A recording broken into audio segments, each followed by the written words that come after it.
Houston brings you Houston Astros baseball. Today, the home finale for the Astros. They meet the Cincinnati Reds. Good afternoon, everybody. Bill Brown and Jim Deshaies' final game at home for the Astros. The Reds have beaten them 9 straight times this year, JD. Yeah, what's up with that? The Astros in recent seasons have really owned the Cincinnati Reds, but that has certainly turned around here in 2009. You see the previous 25 games coming into the season, 19-6. And last 9 between these two clubs. Doesn't matter whether it's here or there, in between. The Reds dominating the Astros. Houston 0-9 against Cincinnati. The last 9 tries. Look out for Jay Bruce and Joey Votto. Left-handed hitters have been doing a lot of the damage for the Reds against the Astros this year. Wandy Rodriguez, who's been so good at home this season, gets one more shot at adding to his win total, and it's Johnny Cueto against him. Yeah, Wandy scuffled a little bit last time out. He's been very good against Cincinnati this year, so hopefully that can continue. 13-11, 297, a tale of two cities for Cueto. Very good early. Second half he has struggled. Altogether 10-10 with a 439. Coming up, Miguel Tejada with a 4-hit game, putting together a hit flurry as the home season comes to an end here this afternoon against the Cincinnati Reds in just a moment.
Houston is brought to you by Budweiser, by your Texas Ford dealers, and by Jack in the Box.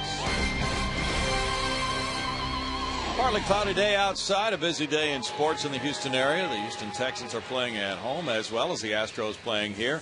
And it's Cincinnati and Houston for the 16th time. The Reds are 12-3 in the first 15 against the Astros. They have really made a presence here against Houston in the season series. Here's the Dusty Baker lineup, beginning with center fielder Drew Stubbs, a native Texan, followed by Houston native Paul Yanish at shortstop. Joey Votto is at first base with Brandon Phillips, the second sacker, the cleanup man. Johnny Gomes is in left field. Darnell McDonald plays right field. Ramon Hernandez is back from knee surgery and doing the catching. Adam Rosales starts at third base. Johnny Cueto is the pitcher. Wandy Rodriguez having an absolutely marvelous year, 13-11 with a 2.97 ERA. He's been really good here at Minute Maid Park, 8-3, an ERA of 2.03 here in this ballpark. That's the 5th best home ERA in the league. The best by an Astros pitcher since Oswalt had a 1.91 a couple seasons ago. And defensively, the outfield sets up as per usual. Lead Born Pence. Infield with a little different look. Edwin Masonette getting the start at second base today. Kaz Matsui down with the flu. Humberto Quintero behind the plate for Wandy. And ready to go with Drew Stubbs. You look in from out on the upper deck in right field where Frank Trevino is up high again today. And it's Wandy delivering to Drew Stubbs and getting strike one. 261 for Stubbs with 8 homers, 16 runs batted in. Stubbs in this series has 2 hits and 10 at bats. Both those came in the opener Friday night. Showing bunt there. He takes the slant, and it's an 0-2 count with Rob Drake, the home plate umpire for this game. Hate the Drake. Stubbs leads the Reds in homers since he joined the club August 19th. Also in total bases and steals, as he is really positioning himself for playing time for 2010. 1 ball, 2 strikes. Willie Taveras on the bench again today. And that's strike 3. Rodriguez catches Stubbs looking to open the game. Way to set an early tone. Come out throwing BBs. Inside corner heater. Stubbs jackknifes away. Catches the inside edge. Time to have a seat. Paul Janisch has hit .346 against the Astros this season. There's strike one to the Rice star at 217 with the Reds. 1 homer. He's driven in 15 and has a couple of hits in this series. Hey. 1-1. Wandy really in a hurry today, huh? It's a good pitch, too. Yeah, he's just kind of, I think he's, all this losing the Astros have been doing, he's going out there saying, I'm just going to take charge. That's the plan anyway. Smacked into left by Janisch. He's aboard for Joey Votto now. The Reds are 11th in the National League in scoring runs. They're on a 6-game winning streak right now. This curveball elevated a little bit. Janisch stays back. Scouting report on Wandy, of course, one of the better curveballs in the league.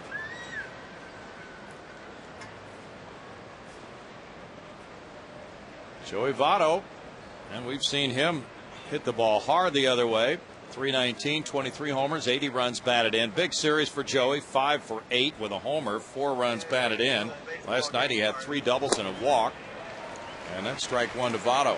He's hitting better than .350 against the Astros this year, and we've watched him play a lot now in the last couple of seasons. And as much as I've seen him play, I still have a hard time coming up with a real solid game plan as to how to pitch him. He just covers the outside part so well, and he's pretty quick when you come in on him, too. Well, there's a good start. It's 0-2 to Joey Votto, who's in the top 10 in both on-base and slugging percentage in the National League. Left-handed hitters have been held to a .189 batting average by Wandy Rodriguez. Grounded to second, and there's the play by Masonette, throwing to second and getting the force over to Miguel Tejada. Good play by Masonette for out number 2. Edwin's first start out there in a while. He's played 12 games at second base as a starter this year. Back when Matsui was nicked up.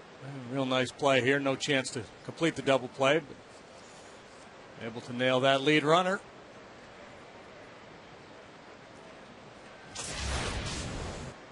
Votto at first for Brandon Phillips. The cleanup man with a 6-game hitting streak. 20 homers, 95 runs batted in, a .279 average for Phillips. He looks at ball 1. Phillips 1 for 5 in each of the first 2 games of this series.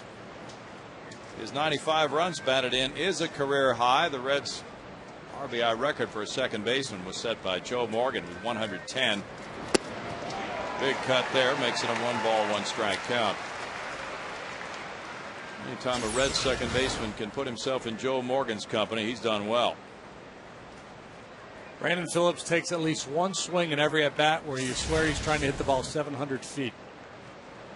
And he doesn't really change it a whole lot. He's very aggressive. When he decides to turn it loose, he takes a good, healthy cut. 2-1 to Phillips. Very good talent and just 28 years old. He hit 30 homers in 07 and drove in 94. Runner going, and he grounds to shortstop. Tejada has it and throws out Phillips for a scoreless first inning for Wandy Rodriguez.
Michael Bourne really enjoyed the win by the Houston Cougars in football last night. He leads off in center field. He's followed by Miguel Tejada at shortstop. Lance Berkman first base. Carlos Lee left field.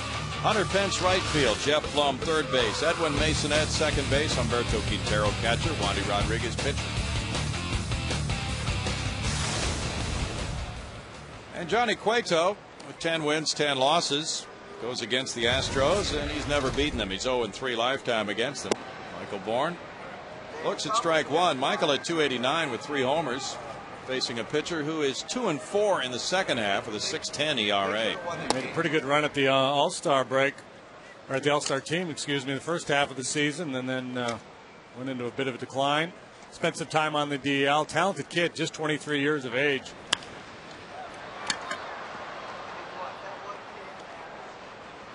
Still trying to figure things out here at the big league level, but his stuff is so good. He's able to compete while he kind of hones his game. Slider is tempting to Bourne, but he did check his swing on appeal to Delphine Colon at third. 2-2. Michael was able to sit in the stands there for the second half of that Houston Cougar come from behind win over Texas Tech last night. He's 2 for 7 in this series. Did he storm the field? He said he did not storm the field. Ground ball to Giannis, who throws him out. He thought better of that idea. See Michael on the evening news out there swinging from a goalpost. Hey, isn't that the guy that plays for the Astros? What's he doing? Miguel Tejada comes up. Johnny Cueto, you talked about his credentials, pushing for the All-Star team in that first half, but it's been a dismal second half for him. And he won 10-4 Tuesday at Pittsburgh to snap a 6-game losing streak. Facing Miguel Tejada. 308 for Miggy. This fly ball pushes back to right fielder McDonald. And on the track, 2 outs. So Cueto trying to regain that form that he had last season and earlier this season. He gave up the leadoff homer against the Pirates to Andrew McCutchen, but then he settled down after that. Sally Gunter was at the game as well. She's a Texas Tech Red Raider fan. Went to school there. And couple of tough weeks for the Red Raiders. Yeah, Sally's been quiet today, but they played a good game. It was very entertaining last night. Lance Berkman, the batter. There's ball one. Lance, a .271 hitter with 24 homers, has 76 runs batted in. And 3 for 7 with a homer in this series. He's hit 6 bombs in 13 games. It's a 2-0 count. Well, the Raiders had nothing to be ashamed of, but the Cougar 95-yard drive won the game. That was spectacular. Lance's Rice Owls came up on the short end of their game. It's 3-0 to Lance. He has crushed the Reds in his career. Their pitchers have probably spent a lot of time in the scouting report on him. And that's why they're not spending a lot of time in the strike zone. A little tentative here. Cueto gets 2 quick outs and then starts to nibble. A little Berkmanitis. And certainly there are times in the game where that makes sense, but 2 outs, nobody on first inning. You're Dusty Baker, Dick Cole, you'd probably rather see a little bit more aggressive approach because now he's in a bit of a bind, 3-1. And he walks him. 93rd walk for Berkman. He's 7th in the league, and Carlos Lee will get a chance to bring him around. And Cueto with 53 walks now in 159 innings. Moves his attention to the cleanup man, who is 8th in the league in hits with 175. Carlos 2 runs batted in away from another 100 RBI season. He has 26 homers and a .302 batting average. One hanging slider away from 100 driven in. See if Cueto will accommodate him. Cueto's given up 22 long balls. Throws that one low for ball 1. So Ramon Hernandez, the catcher, motioning out to him, saying, come on, come to me, stay on the pitch a little bit longer. He falls off to the first base side and he's pulling the ball across his body. Ground ball to shortstop. Yanish has it and throws to Phillips for the force play on Berkman. Scoreless first inning.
Nothing, the Astros and the Reds as we go to the second. Greg Lucas here down on press row because once again we're going to have a poll for you. Today it will be for you to determine who you think was the best Astros shortstop of all time. Now we have 5 choices. If it's one that's not on the list, you can write it in, but go to Facebook, Fox Sports Houston, and you'll find the poll over on the left side. We want to hear from you. This has been very successful the last couple of days. We've tried it, and we will be doing it through the rest of the week to give your opinions. Have them know. Back to you guys upstairs. Good question. Tough one, too. Yeah, it is. And you get the offensive side of it, the defensively. Long and meritorious service. Johnny Gomes with those numbers you saw on the screen. Taps that one foul. A 1-ball, 2-strike count to the left fielder. And Gomes, the 28-year-old outfielder from San Francisco, has had a pretty good year in the slugging department with a .537 slugging percentage. Giving the Reds some pop. They're 8th in homers in the National League. And doesn't have enough bats to qualify for the league leaders, but that slugging percentage would be in the top 15 in the league. So it's a dangerous bat. Wandy shooting for win number 14 of the season against the club, which is 23-10 since the 23rd of August. That's the top record in the majors in that span of time. And it's 3-2. Gomes, 20 home runs, 14 doubles, and just 272 at bats. Not too long ago. Pretty productive years with Tampa Bay. Dribbles this one out toward the pitcher. Wandy gets him, 1 out.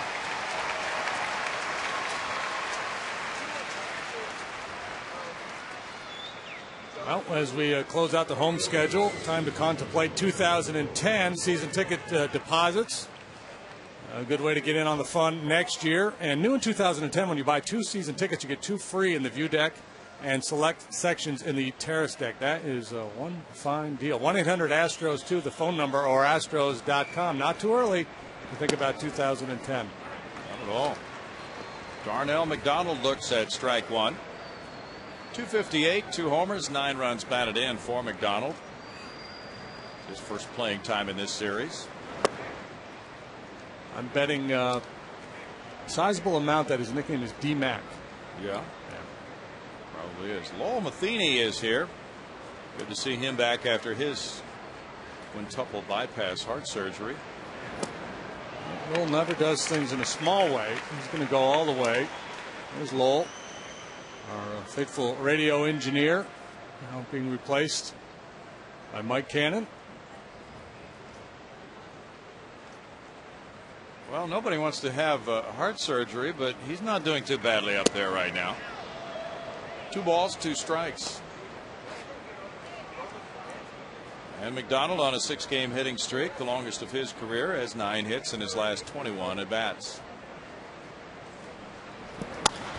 He smacks this one on the ground, and it rolls on through into right field. 7-game streak for McDonald.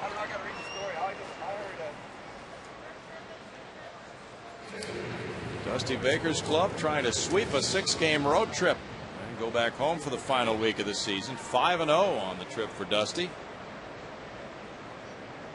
And he's gotten the services of Ramon Hernandez again. Hernandez was on the disabled list for 2 months for arthroscopic surgery to clean out his left knee. Came back Tuesday at Pittsburgh for his first appearance in 2 months. 252, 5 homers, 36 runs driven in for Hernandez. He looks at ball 1. Adam Rosales on deck.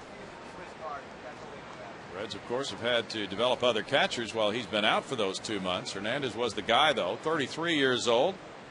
Had a long career beginning in the majors in '99 with Oakland. And he was with San Diego for a couple years and Baltimore for 3 seasons. He came up with Miggy, didn't he? Yeah. They were teammates together. He first came up with the A's. Hernandez, a guy who's a pretty solid RBI guy from behind the plate. Pretty good pop. Hits the ball the other way pretty well. Good fastball hitter. He came right out of the gate and went 2 for 5 against the Pirates Tuesday after 2 months of inactivity. That's a pretty good return to action. 2-0. For Wandy, trying to erase the memories of that last rugged start, the 7-3 loss to St. Louis on Monday. And he ran into a 3-run first against the Cardinals. It's 3 balls, no strikes. One of the rare bumps in the road at home. He started that game with a 1.58 ERA at home for the season. And as you might have noticed earlier, it's 2.03 now. Still among the best. Smacked into left field. Hernandez makes it back-to-back hits for the Reds, bringing up Rosales. Well, Wandy in a position there where he had to come in, fell behind Hernandez 3-0, so sitting dead red. He got a fastball over the heart of the plate. It's one of those situations as the pitcher you just feel like, well, I've got to take my punishment. Kind of like a golfer who gets stuck behind a tree, you know. You can't try to be too cute, just push it back out into play. So 3-0 early in the game. Got to throw one through the heart of the plate and hope something good happens. Yeah, not everybody can bend it around the tree like Tiger. Adam Rosales, 204 with 4 homers, has 19 runs batted in. Scott Rowland still out with back spasms for the 3rd straight game. So Rosales gets this playing time. He's played some first, second, third, and short for the Reds this year. Hinch ran and played shortstop Friday night. It's 2-0 to Rosales, 26 years old, from Chicago. He went to Western Michigan. Wandy being a little cautious, falling behind Hernandez 3-0. Now misfiring to Rosales. Going to put himself in a similar bind where he's going to have to be aggressive and just start pumping it through the heart of the plate. It's unusual for him at home this year to have this kind of lack of command.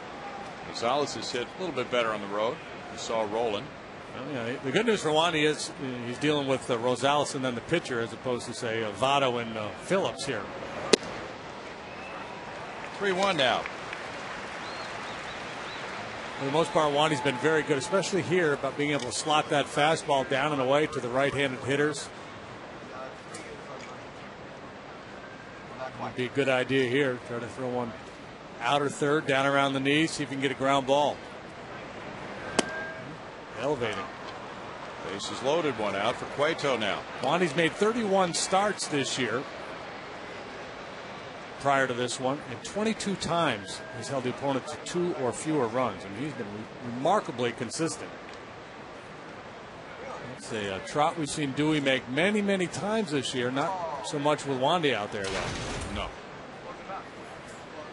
Felipe Paulino last night was tagged with loss number 11. He gave up 8 runs in 5 innings. Brian Moeller gave up 7 runs in 2 1/3 Friday night. The Astros hoping for a very good start today from Wandy. Astros club really has been hit hard by sickness. Kazuo Matsui is not in the lineup.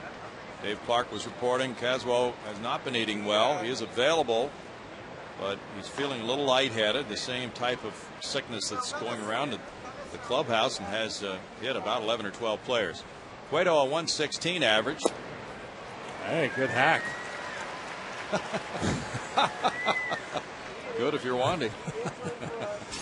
Careful, Wandy. He might be setting you up. I think he's got better than this. Looked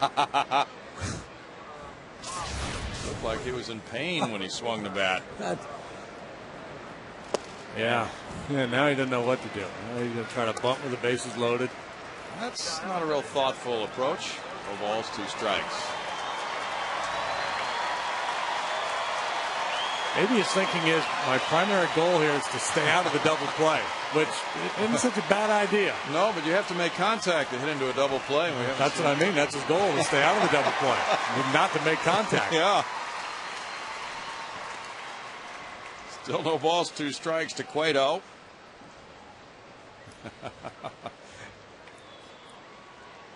Jeff Blum at third base. And the infielders are double play depth here. And he mission accomplished. Seemed to have that approach. Don't make contact. And he succeeded. Yeah. He's going to turn it over to Drew Stubbs. Wanting with a chance to get out of this mess unscathed. Fastball up and away. Yeah, he tried to swing, but come as far away from the ball as possible.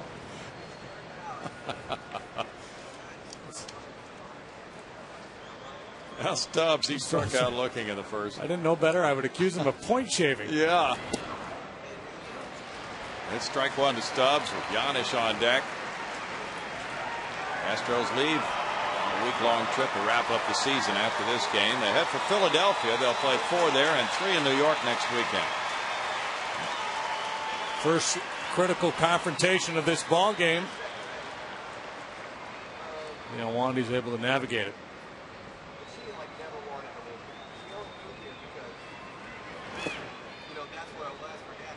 1-1 to count. The Astros have dropped 11 of their last 12. They've been outscored 70-31 in those 12 games. McDonald, Hernandez, and Rosales are the base runners.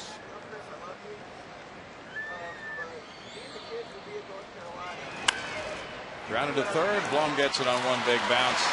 Goes low to Berkman, and he digs it out. It's no runs, 2 hits, 3 men stranded, and no score.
tells us his favorite TV show. Stay tuned for that.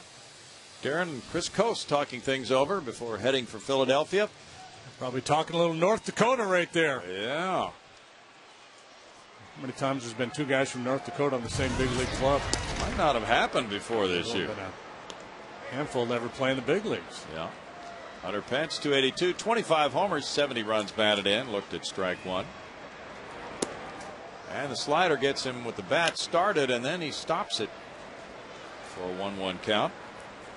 Hunter hit home run number 25 last night to equal his best season. Johnny Cueto, looking at his delivery and to a certain extent his stuff, not as polished and the command not quite there yet, but very similar to Jose Rio. Pitched so well for the Reds. Helped lead them to the 1990 World Series. I mean, the delivery, the way he drops the head and everything, the windup, falling off the first base side. It's like real light. Cueto's from the Dominican Republic, 23 years old, signed in 04 with the Reds. Changeup. He has a good one. Mario Soto helps the young Dominican pitchers in the Reds organization learn that pitch. He helps all the pitchers, doesn't he? I think he does. He's not just pro-Dominican. Well, he was a great changeup master, wasn't he? Oh, he had a great changeup. Pretty much two-pitch guy, right? Yeah. I mean, fastball, maybe the occasional breaking pitch, but fastball, changeup. And that's a good lesson for a young pitcher, the ability to, if you can spot a fastball and have an outstanding changeup, you can survive. Jeff Blum hits a grounder to first. Joey Votto has it, 2 outs. The reason for that was that Soto broke a bone in his elbow trying to throw a breaking pitch when he was young, so that was the end of that. Wow. Now Masonette comes up. Masonette getting a rare start here with the illness of Matsui. And Masonette, a 308 hitter, has 1 homer, 7 runs batted in. Last night he delivered a pinch single in the 5th inning and came around to score. He's looked good when he started this year. Made a slick play on that force out in the 1st inning. There's ball 1 to him. This is his first start since August 30th. Cueto's working with a quick pace, and it's 1-1. Cueto 2-4 in the second half with a 6.10 ERA. 1 ball, 2 strikes. He came out of the gate very well. 2.19 ERA in April, 2.72 in May, 3.60 in June, but has not been the same player since the All-Star break. Grounded in the hole, and Rosales comes in front of the shortstop. Goes high and throws it away. Kicks up into the seats. That'll be an extra base for Masonette.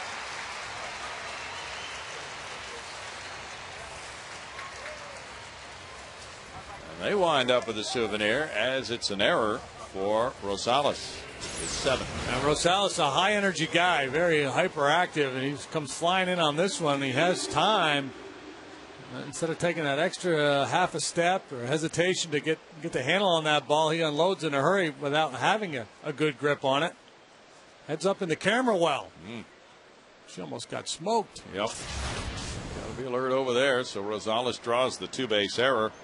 Alberto Quintero bats. Cueto moves him back. There's ball 1. Q is 2 for 4 with an RBI on this homestand. 240 for the season. 3 homers. He's driven in 13. Well, Q likes to shoot the ball the other way, so you can understand them trying to come in with the fastball. This one gets by the catcher Hernandez, and Masonette is wild pitch to third base. So Cueto's trying to pitch around Q here with Wandy on deck. I'm not sure that that's what Dusty Baker wants to have him do, but it seems to be his approach.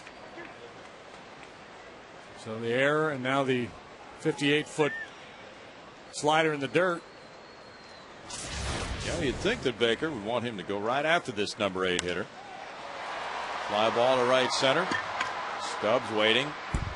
And he does get him. And it's no runs, no hits, an error, and a man stranded at third base. Scoreless game.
you talk about playing the youngsters, Colt 45s run out an all-rookie lineup against the Mets. Brock Davis, Aaron Pointer, Jimmy Wynn in the outfield. Infielders Staub, Morgan, Sonny Jackson, and Glenn Vaughn. Catcher was Jerry Grody. Jay Dahl, the pitcher, at 17 years of age. How about that? Popped up. Lance Berkman has it. Giannis retired. 1 pitch, 1 out. In case you were wondering, they got beat 10-3. But they had youthful enthusiasm, and they tried really hard because they were hungry. Yeah. Jim Umbright was a pitcher who got cancer and died at an early age, pitching for the Colt 45s back in those years. Joey Votto bounced into a force play in the first inning. Votto looks at ball 1 upstairs. I always like that people make this assumption. They're young players, therefore they're hungry. They care more. Not necessarily. One doesn't always go hand in hand with the other.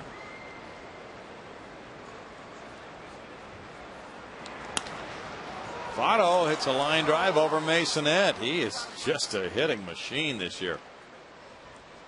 Well, you've talked about we're trying to look at different spots in the strike zone, places where a pitcher might go to get him out. That's a real dilemma right now. Yeah, he just, all hitters play hunches, and they look for certain pitches at certain times. So every now and then you'll see him fooled, but typically the more pitches he sees, the better he gets.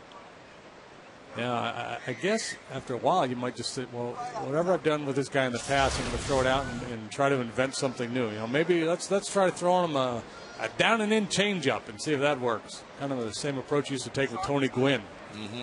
Let's invent a pitch. There's that the token big swing by Brandon Phillips. Pitchers back in the day used to talk about Tony Gwynn and the thinking was, well, let's just throw him fastballs right down the middle. Maybe he'll hit it at somebody instead of using all that energy trying to trick him and get him out and throwing 7 pitches and then giving up the line drive. Just get it over with early. No balls, 2 strikes. Wandy Rodriguez pitching for the 5th time this year against Cincinnati. He's 2-2 in the first 4 starts, but his ERA is 1.13. Giving up 3 earned runs in 24 innings, but he lost one of those games when he gave up 6 unearned runs. Yeah, he gave up 10 hits in that game in 4 innings, walked a couple. That's the one time in there's the king of pain taking one more shot for good measure.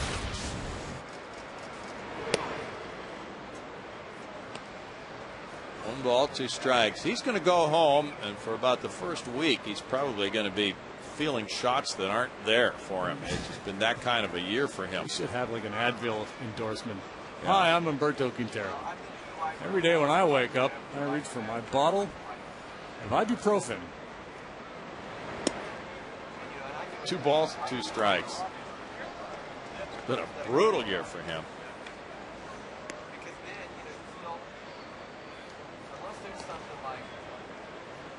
Never turns down an assignment, though. Tough guy, loves to play. Yeah. It'll be interesting to see what the Astros do with the catching position for next year. Could see a pick off to first base coming at any moment now. Curveball tapped short. Tejada to second. Mason at the first. 6-4-3. They turn their 156th double play of the year to keep the game scoreless.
For the bottom of the third inning of a scoreless game. His mound opponent will lead it off. Wandy Rodriguez has 7 hits in 60 at bats. A 117 batting average.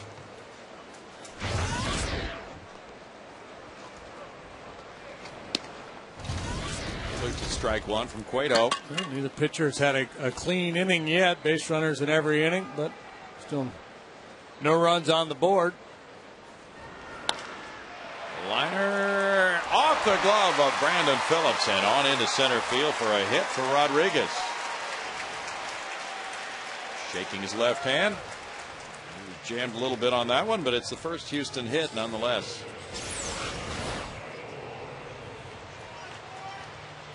A little top spin liner just off the end of the glove of Brandon Phillips. First knock of the day for the Astros. Michael Bourne shoots a line drive to left. That's a hit in front of Gomes. Knock, knock. 2 men on, nobody out for Tejada. Who's there? Miguel Tejada. Tejada got 4 knocks last night. Could be the right man at the right time. Yeah, he is a good man to have there. Especially in this ballpark. Well, neither one of these balls really stung, but effective. Look how shallow, how tight Rosales is, the third baseman. Michael employing that good off-field stroke. Tejada's on a 13-game hitting streak. Batting average up to 308. And he takes ball 1. Joey Votto's in close at first base. Called that a ball, huh? Yeah. Looked pretty good. So there's Votto in tight. They're not looking for a bunt, are they? Well. Boy. 2-0 now. Now Votto's backing off now, but yeah, that's kind of peculiar. They must not have received any advanced scouting reports. Just look at the stat sheet. It's 3-0. Tejada had 5 consecutive hits until he made an out first time up. His current 13-game hitting streak is the longest active in the National League.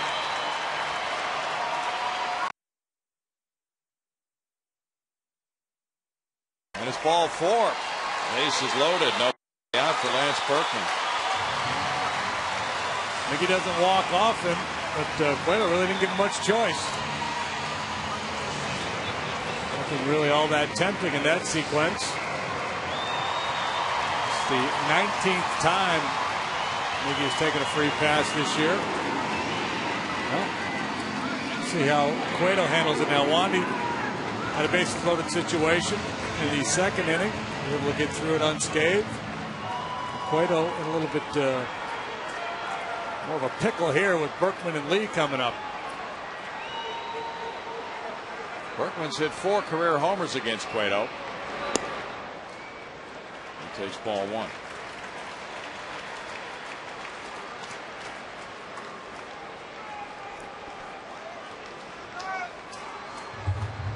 Carlos Lee on deck. Sooner or later he's going to have to throw one in there. Or not. That'll zone up a little bit. Very tempting, though, tough to lay off of when your job is to drive in runs. Lance has driven in 76 this year.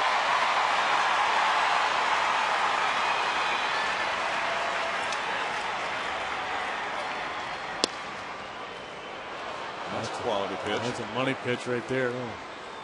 94 inside corner at the knees. 243 in September, but with 6 homers. 329 career hitter against the Reds. 2 balls, 2 strikes. His 48 homers against Cincinnati are the most of any active player against the Reds.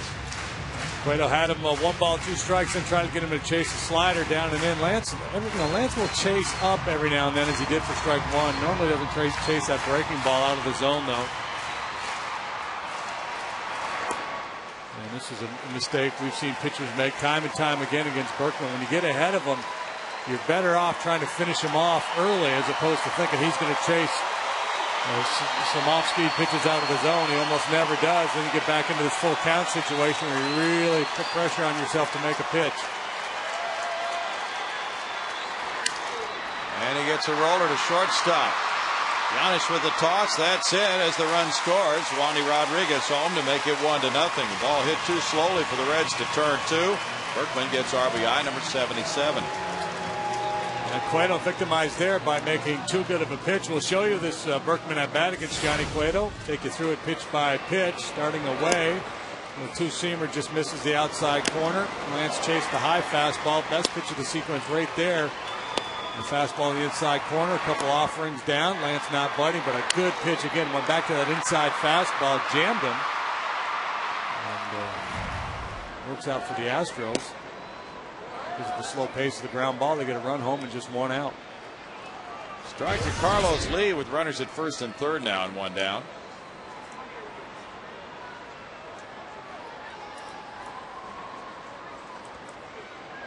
Bourne at third, Berkman at first. The Astros have lost 10-4 in both of the first two games of this series. The Reds have gotten early leads and just kept on moving. That's her third. Diving stop, Rosales. He throws to first. Beautiful play, but run number two comes home. Lee gets his 99th run batted in, but he was robbed of a double by Rosales. Big time play. That was a pretty play. Sharply hit. Ball behind him as he lunges to the backhand side. And a good accurate throw this time from Rosales. RBI for Carlos Lee, but probably thought he had a double as he watched it leave his bat.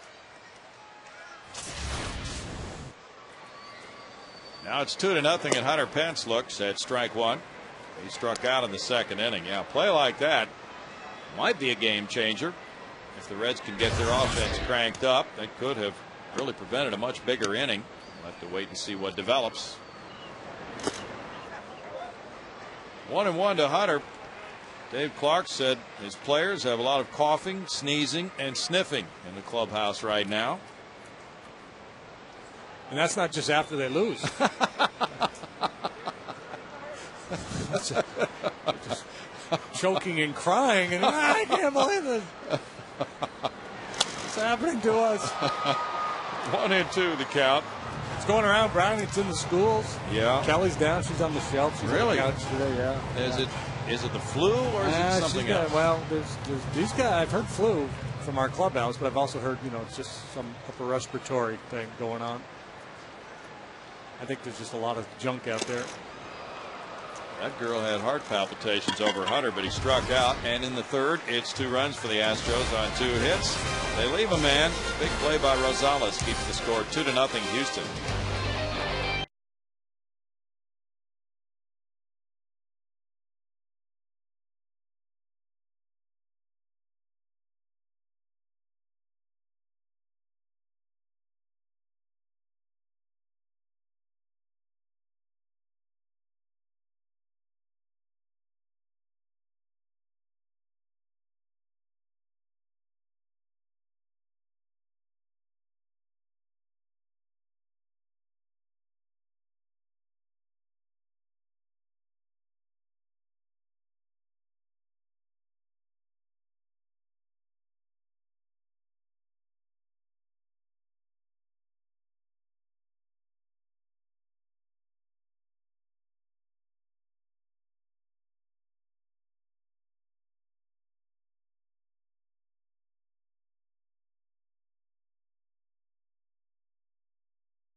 McDonald and Hernandez due to bat. Gomes grounded back to the pitcher, his first time up.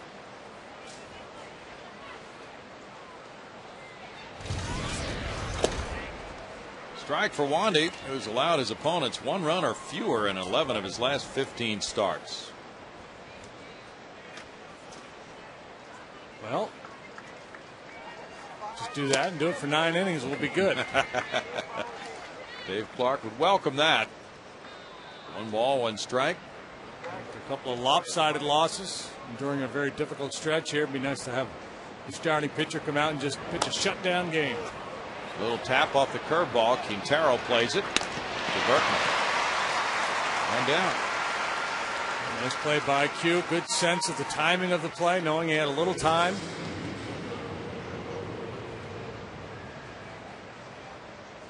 You got a burner flying down the line there. You've got to go a little bit quicker. See, he comes out. This good, solid fundamentals. Gets around the ball. Opens up the shoulders. Makes a good, strong throw to first base. A 30-year-old Darnell McDonald is single to right field. Late on the heater, strike 1. He intended to go to Texas on a baseball and football scholarship. First round pick by Baltimore, 97. Decided to sign instead. No balls, 2 strikes. He had 2 uncles who played pro sports. Ben with Golden State and James with the Rams. So what you're saying is he's the smarter one of the group. Maybe so. So as not to have his head bashed in every Sunday. Well, remember back about this time of year many years ago, we had the Deion Sanders situation, playing both football and baseball.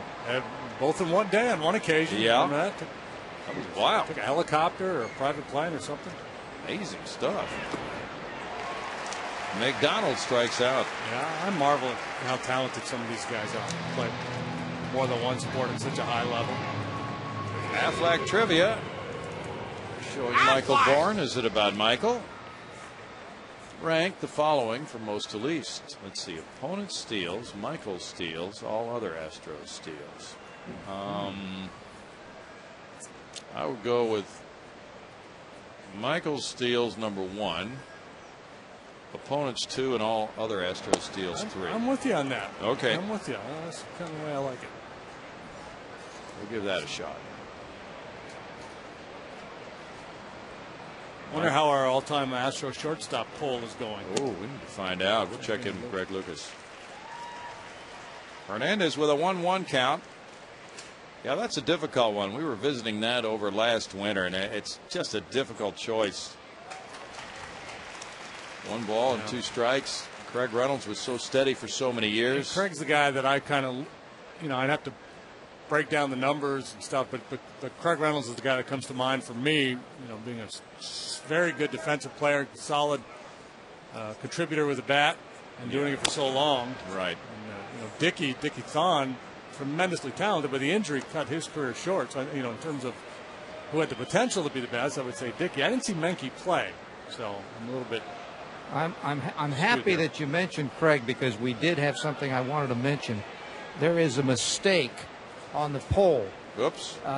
Well, pretty obvious mistake when I tell you what it is. The shortstop listed says Shane Reynolds. Okay. So if you vote for Reynolds, it will go to Craig. Don't worry about that. We're aware of that mistake. Although Shane was pretty good in the hole with the backhand. And he might have been able to hit by better than a couple of our shortstops. I won't mention names. Well, Luke, tomorrow night we'll have a Know Your Reynolds night then. Yes. Reynolds, the Astros, Reynolds. How about Ron Reynolds? Yeah, Ron Reynolds, a catcher. Ron with 2 N's. We got some people voting, and we want you to keep going over there to Facebook. It's Fox Sports Houston, and with the full spelling. And that's where it is. It's on the left side.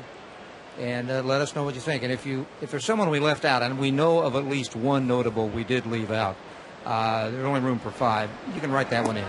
Okay. Curveball strikeout for Wandy, number 4 in the strikeout category. He leads it 2-0.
fairly typical.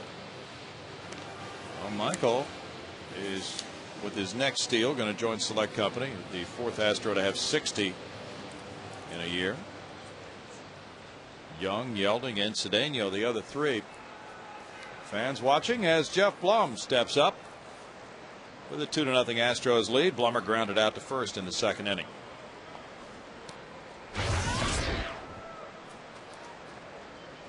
Astros have lost 9 in a row to the Reds, their longest streak since they dropped 11 straight to the Reds in '95. That was a playoff team for the Reds.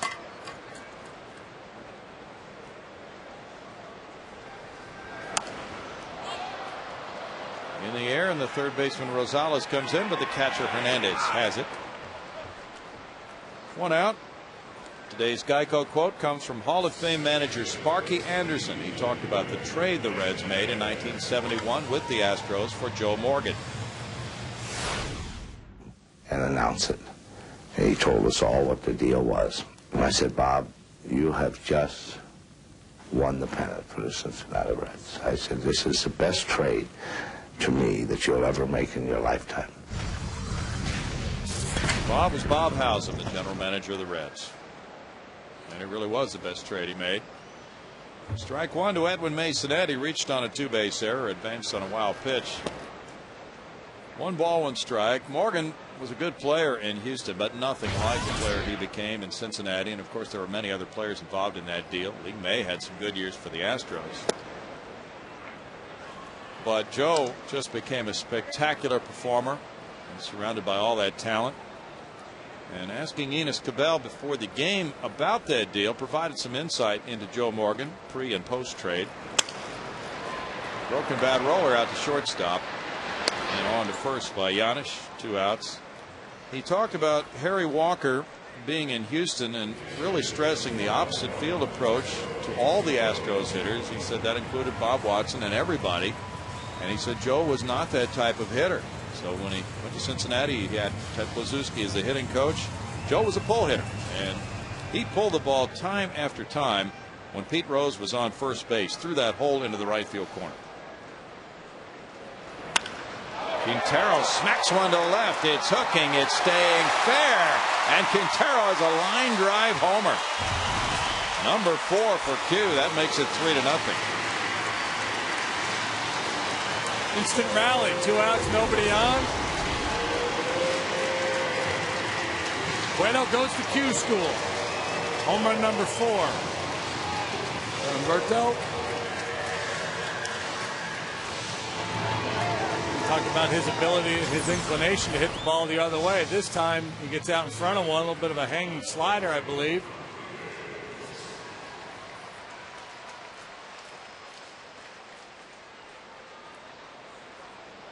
And maybe Harry Walker wanted Joe Morgan to hit the other way because in the dome, it probably, the idea if he could pull the ball, knock it out of there, it was probably something that wasn't going to happen very often anyway. True. But and I've read some places where Walker didn't like Morgan. Thought he was a troublemaker. Yeah, those two did not get along. If you're in a combative situation as a player, sometimes that can affect your performance. Exactly. Of course, getting out of the dome, moving to Cincinnati, a much more hitter-friendly ballpark. That had a lot to do with it. Just a good team that he became a part of there. Surrounded by all that talent. 2 balls, 2 strikes. Cueto fell behind Quintero 2-0 there in the second inning with 2 outs and runner at third. Got him on a fly ball to center. This time Q jumping on the first pitch. Ripping it for a home run. Maybe we see now what Cueto might have been thinking. It looked like he was pitching around him in the second inning. This time he went right after him, and it backfired on him. Oh, maybe he had a conversation in the dugout with the pitching coach, and he said, "Hey, you got to go after Quintero. He can't hurt you." And he went out to prove the pitching coach wrong. He said, "Here, Dick, check this out." Yeah. Rodriguez caught looking, and that's strikeout number 3 for Cueto. Quintero's homer makes it 3-0 Astros.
The Astros in this season, as you see, leads in wins, innings, ERA, and strikeouts. Jose Valverde leads in saves.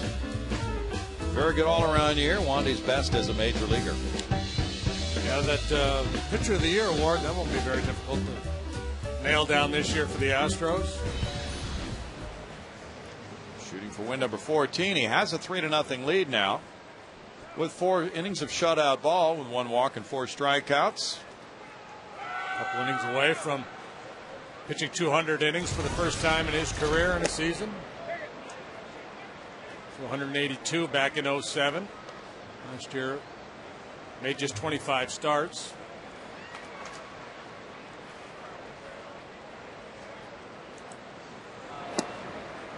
It's 1-1 to Rosales, and he'll be followed by Cueto and Stubbs.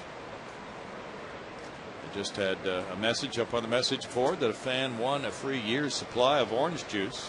A lot of those giveaways today on the final home game of the season. I won a car here last night. Yeah. Chevy Traverse. Nice. 1-2.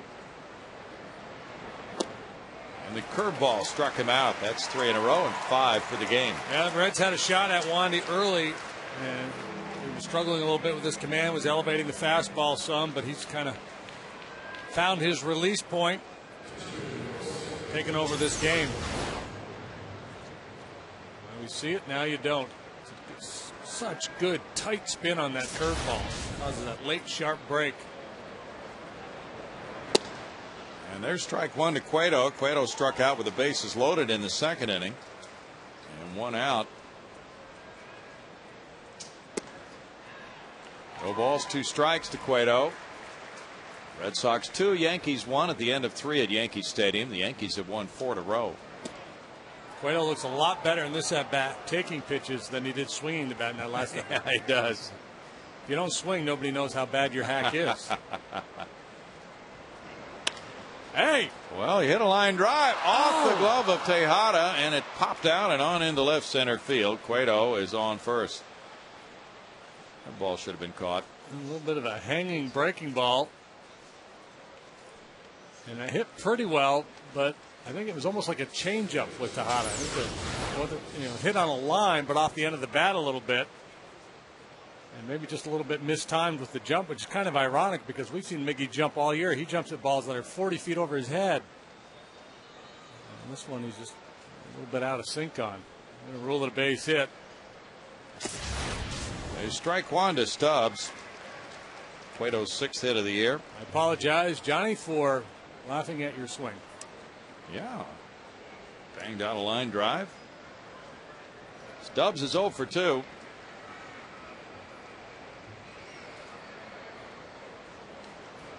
Melky Cabrera is homered for the Yankees, his 13th.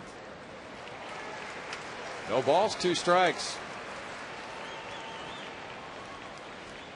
Paul Byrd's pitching for the Red Sox against Andy Pettitte for the Yankees today. Yankees with 99 wins, playing the Red Sox who have 91. 1-2.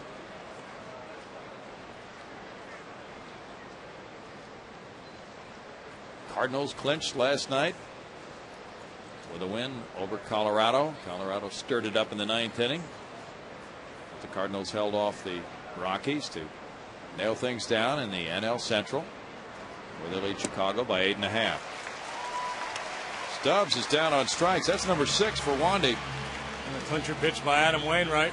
So he's continuing to look good as a leading Cy Young Award candidate. He's got a real good optical illusion today. A while back there, people would argue that there's no such thing as a curveball. It's an optical illusion.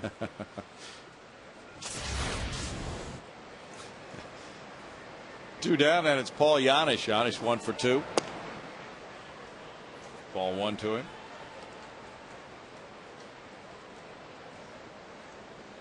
Detroit has a 2-game lead on Minnesota in the AL Central. That's the close race to watch here in the final week of the season. And the NL wild card. Bears watching, with Atlanta within striking distance of the Rockies. Atlanta's going to have to come from behind today. They trail the Nationals 3-2, looking to sweep that series in the nation's capital. There's 2 games behind the Rockies in the loss column as play begins today. Ripped foul. 2 balls, 1 strike to Giannis. Good little souvenir on the final home game of the season for that youngster.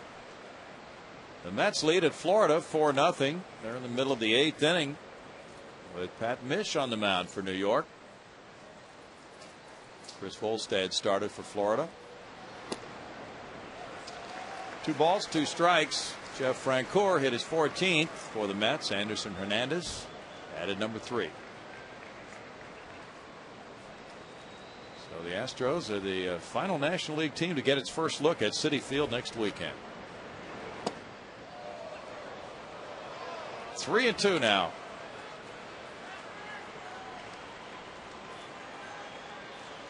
Derek Lowe's pitching that game for Atlanta and Washington, with the Nationals leading 3-2 in the bottom of the 6th inning. Ryan Zimmerman hit his 32nd home run. He's had a big year. Swing and another strikeout. Wandy strikes out the side. His last 5 outs have come on strikeouts. He leads it 3-0.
Categories this year. Miguel Tejada is the batting average leader. Carlos Lee leads in homers and runs batted in. Michael Bourne is the stolen base man, and it's Lance Berkman in on-base percentage at .397. Carlos has a shot at becoming the first Astro since Lance to lead the club in homers, runs batted in, and batting average, but he trails his teammate Miggy by 6 points. Before this game anyway, that's where they stood.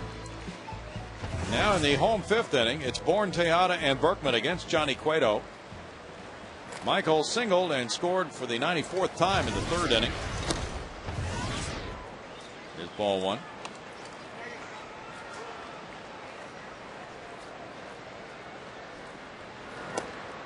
Shortening up on that one. He takes ball 2. The Astros going to high-powered Citizens Bank Park for the next 4-game series. So Michael and his teammates get a chance to rev up the offense, put up some nice numbers, but they're going against tough pitching. Then they go into Citi Field, one of the toughest hitters parks in all of baseball. So you better get your damage done in Philly. Yeah.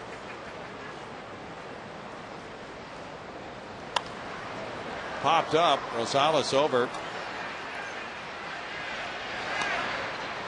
1 down for Cueto. Tomorrow night, Yorman Bizzardo will take the baseball for the Astros against lefty Cole Hamels for Philadelphia. Tuesday night, it's Wilton Lopez versus Jay Happ. The Wednesday night matchup is Brian Moeller and Cliff Lee. Thursday evening, Felipe Paulino matches up with Pedro Martinez. Tejada with a fly ball to right and a walk. Comes around for the third time. Fouls it back. There's strike one to Miggy, a .363 career hitter against the Reds. What's on tap with the Astros? Comes your way courtesy of Bud Light as we look ahead to that series in Philadelphia. And the Astros, as you might recall, swept a 4-game set from the Phillies here. Wouldn't that be something if they could pull that off again? A roller on the broken bat goes out to Giannis, and it's 2 outs. Yeah, given the way they've been playing lately, that would be really remarkable. Cole Hamels for the Phillies tomorrow night. He's been much better in the second half of the season. Brad Lidge has been struggling. He is no longer the closer for the Phillies. Blew a save and the Phillies were here. A difficult challenge lies ahead of Charlie Manuel and his ball club. And not the type of decision you want to have to make the final week of the season, heading into the postseason. Who's my closer? They're in a position now where they're just going to have to be willing to explore other options, including Brad. But they just can't be wedded to Brad as their guy. Charlie Manuel showed tremendous loyalty all summer long with Brad really struggling. Of course, his club played so well otherwise it allowed him to do that. If they were in a tight race, that trigger would have been pulled quite a while ago. Votto retires Berkman for 1-2-3 fifth for Cueto. 3-0 Astros.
Wandy Rodriguez moves Joey Votto back to open the 6th inning. Votto's 1 for 2. It's a 3-0 lead for Wandy. Votto lines to shortstop. 1 out. Making sure he's going to hang on to that one. Yeah. He's going to have fun. He will not be deprived of that. And he is definitely entertaining to watch.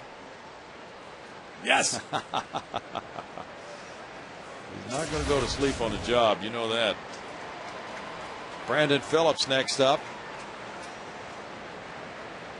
Phillips is 0 for 2. Tejada has the highest average any Astros shortstop has ever had for a full season. He also has more doubles than any Astros shortstop has ever had, and more hits. He leads National League shortstops in games, chances, assists, and double plays. So much for that theory. Mickey's getting older. We've got to spell him from time to time. Will he be a shortstop in the future? That's to be answered at a later time. He's willing to move to third. It's a 2-ball, 1-strike count. And Tejada is a guy who's just loved playing the game. 600 at bats for about 9 years in a row. He's a grinder. 2 balls, 2 strikes, but he's 35 now. We were chatting on the bench with Dave Clark today after his session with the media. See 88 pitches for Wandy Rodriguez, and I asked him, for a middle infielder who plays every day, what's the maximum number of games do you think he can play in a big league season and be effective? And you see the Cueto and Rodriguez matchup. His name is Cal Ripken. It's every day. Yeah, diving Tejada. He gets up and throws low, and Berkman had to come off the bag. Phillips gets a hit. Hit number 6 for the Reds. And what was Dave Clark's response? About 140, 145 for middle infield.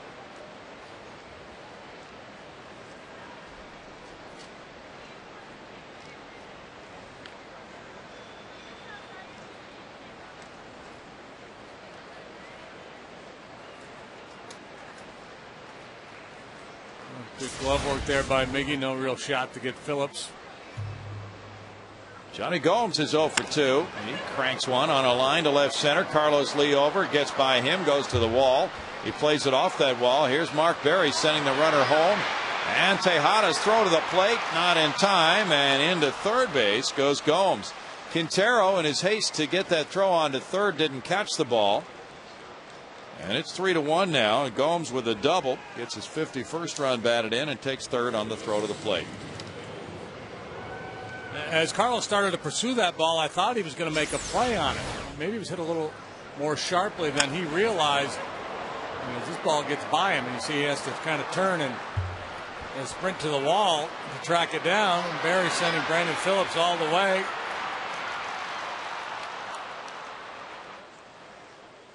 Gomes never slowed down. He's going to make it to third regardless. Now McDonald looks at ball one. Runner at third, one out. The infield back with a 3-1 lead. McDonald 1 for 2.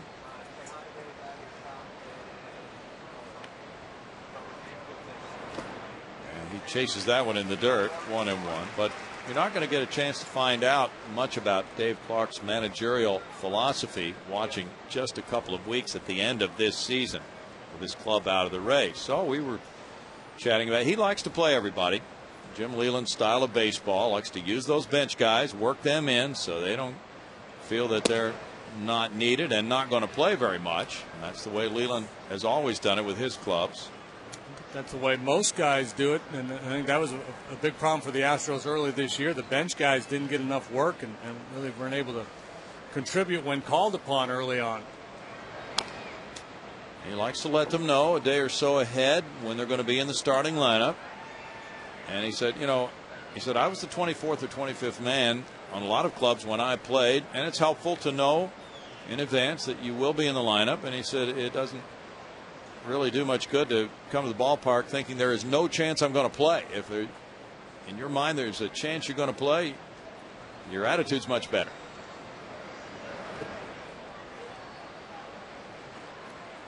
Three balls, 2 strikes. I think that's the biggest challenge, I think, for any manager.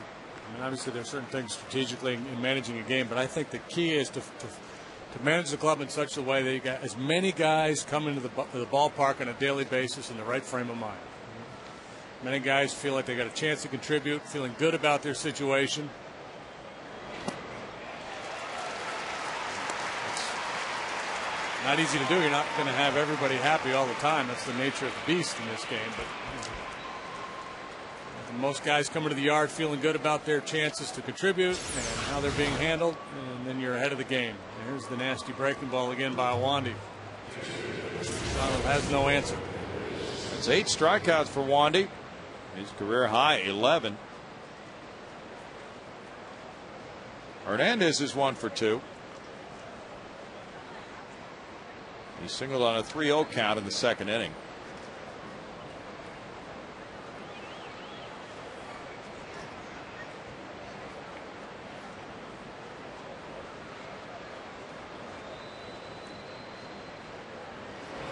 We've talked about it over the years, JD, but when Leland was managing the Pirates, there would be many times he managed against the Astros and put a Sunday lineup out there after a Saturday night game. He'd have somebody like Doug Drabek pitching and about 3 or 4 guys who normally didn't play, and they'd win.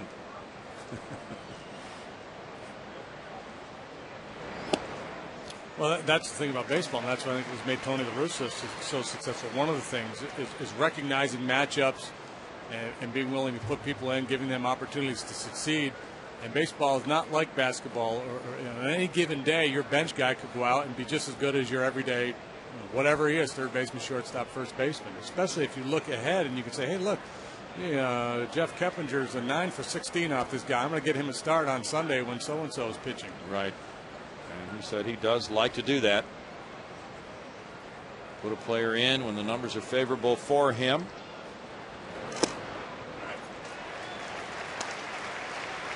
One ball, 2 strikes to Hernandez. So if he gets a chance to be the manager next year, that is the approach he favors. And he likes input from his coaches. He said, I will run something by my bench coach, and I'll tell him, just give me your call on it. Don't wait a long time to give me your answer. Give it to me right away, and I'll certainly consider it. I may not go with it, but I want you to be a sounding board and really want some ideas passed by me. Same thing with the pitching coach. 100 pitches for Wandy, 63 have been strikes.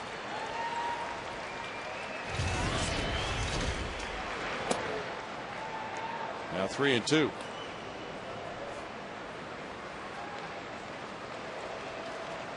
Leaning heavily on that curveball. Showing Hernandez a lot of them in this at bat. That's the one up in the zone for a strike. That one backdoor. See if he tries one more time. Maybe shoot for that back foot. Ground ball up the middle. Tejada can't reach it. It's on through into center field. An RBI single for Hernandez. And the lead is now a 1-run lead, 3-2. Hernandez picking up his 37th run batted in. Trying to go down and in with the curveball. Wandy just didn't make the pitch. Left it up. And Hernandez got himself a base hit. Now we've got a 1-run game. The Q's sliding to the inside corner. They're trying to throw that ball down towards his back foot. A swing and a miss curveball for Wandy. When he gets it down there, he just wasn't able to execute the pitch that time. Got between Tejada and Masonette on through into center. Now Quintero out to talk.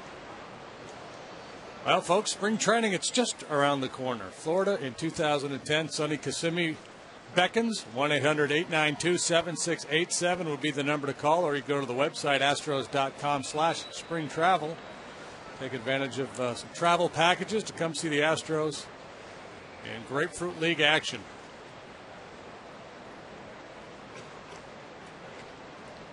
Rosales has walked and struck out. He lines one to right center field. Michael Bourne comes over to pick it up. Rosales with a big turn. Hernandez goes first to third on the 4th hit of the inning. And now Johnny Cueto. Wandy had been in complete control of this ball game to getting that double play to end the 3rd inning. But just like that, the Reds starting to get some pretty good swings at him. Rosales shooting that fastball into the right center alley. Dooley Robinson. Come out and have a chat here. The opposing pitcher up. Cueto got a knock last time. First time took some really silly looking swings.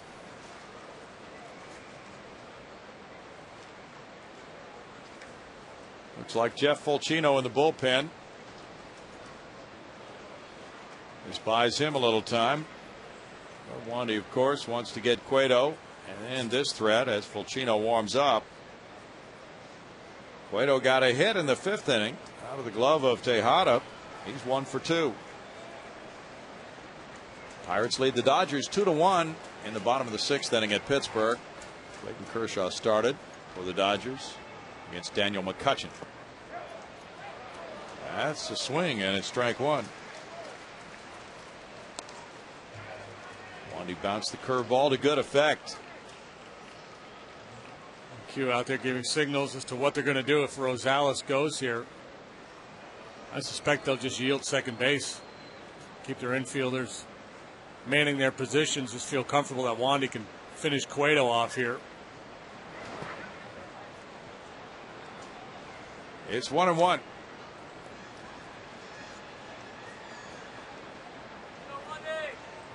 Mike Hampton was in today, exchanging pleasantries with everybody before heading for home. He's going to be rehabbing next year. 1 ball, 2 strikes. Well, he'd like to come back and pitch again. He's going to rehab with that in mind.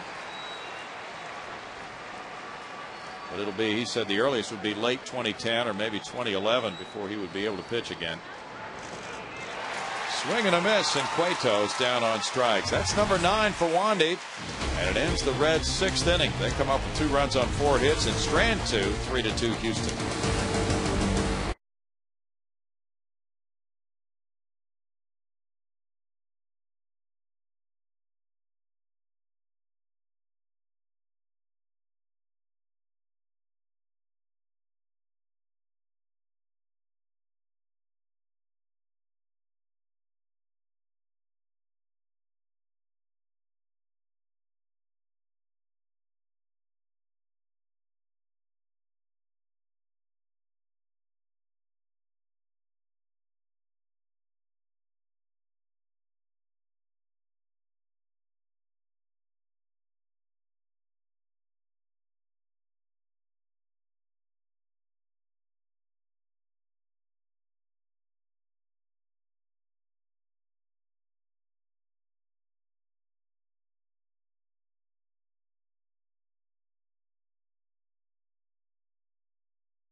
Freeze cam and Wandy Rodriguez with some dazzling stuff earlier in this game.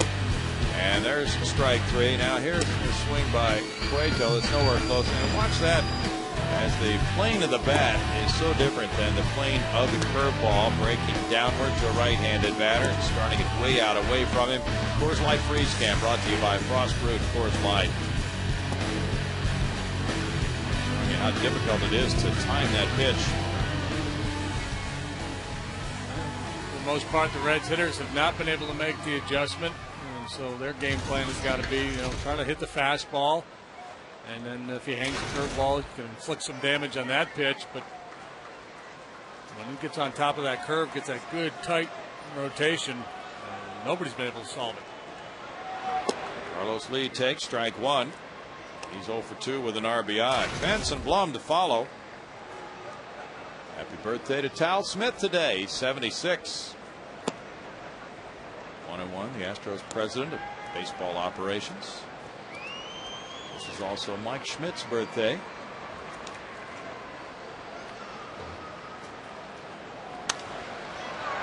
Fly ball to right. McDonald over. 1 out. Tal, boy, you would guess 66. Yeah. He's in great shape. He is a very sharp individual. Got a world of knowledge about baseball and other things. Hunter Pence is 0 for 2 with a couple of strikeouts. Tal had a lot to do with the features here at Minute Maid Park when it was built, and also the building of the Astrodome. Smash into left center field. Hunter's aboard. He's the first right fielder in franchise history with back-to-back 25 home run seasons. Now trying to be a spark plug here with that single. Only the 4th hit for the Astros. started there roughly, punched out his first 2 times up. So popular here in Houston, fans something to cheer for. Jeff Blum is 0 for 2, a ground out and a foul pop. Ball went to Blummer. Yeah, Tal had a big hand in construction of the Astrodome, and also, of course, Tal's Hill, but other features here at Minute Maid Park. And the Tal's Hill feature came from the old terrace at Crosley Field when he was in Cincinnati working for the Reds.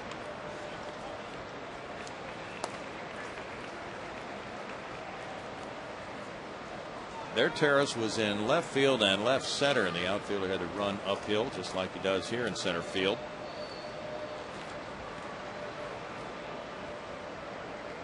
Leads to some rather comical developments sometimes. You like a ballpark with some personality. Yeah.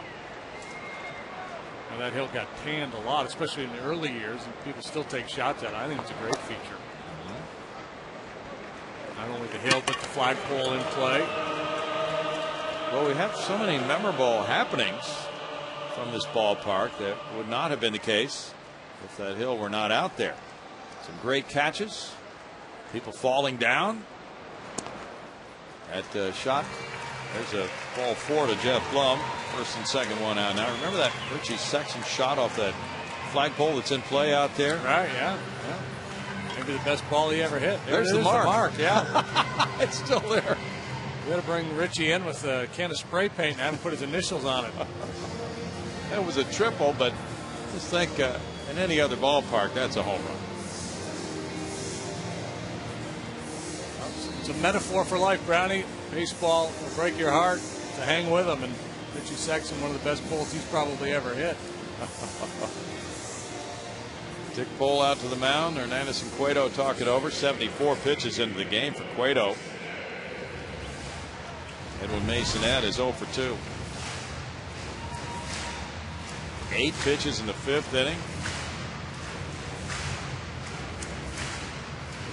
Cueto with a lot lower pitch count than his mound opponent to this point. As the Reds have out hit the Astros 9-4. Cincinnati has stranded 7. Houston has left 3.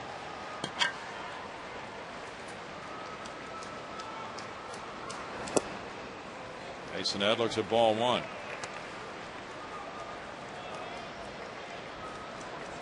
Three walks, 3 strikeouts for Cueto. Cleveland shut out Baltimore today 9-0. It's 2-0 for Masonette. He became a father earlier this year. A nice year for him to get a lot of big league time in. He has bounced back and forth some between Round Rock and Houston, but would seem to be in the mix for a bench spot next season. Yeah, you really have to like his versatility. In fact, if you were to handicap the Astros young players and who had the better chance of sticking at the big league level next year, Masonette may be at the top of that list. He might be. Tommy Manzella is among those down with this sickness that's flooding through the Astros clubhouse. I'm getting a surgical mask before I get on that airplane. That's not a bad thought. I'm just going to bury my head in a napkin or something. 3-1. One of the media questioners asked Dave Clark if everybody's going on the same airplane to Philadelphia. He said, oh, yeah. I think if we were in a pennant race, it might be a different answer. But it might be. It's like, the heck will let him get sick. Now the bases are loaded. Masonette takes the walk. And with one out, Quintero bats. Dick Bull's on the phone. Well, obviously some concern there in the face of the veteran pitching coach. He's been with Dusty Baker for a good long while. And when we were in Cincinnati, there's some speculation that some of the coaches might be in trouble. Dusty under contract for next year. There's been no speculation about Dusty losing his job, but some of the coaches, I think, maybe on the bubble. But with this recent surge, maybe that's changed. Quintero helps him by swinging at the high pitch.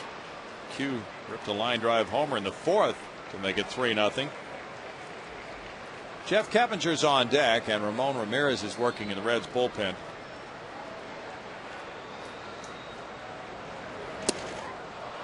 Well, Q is really helping him now. It's no balls, 2 strikes. Cueto has not thrown a strike yet.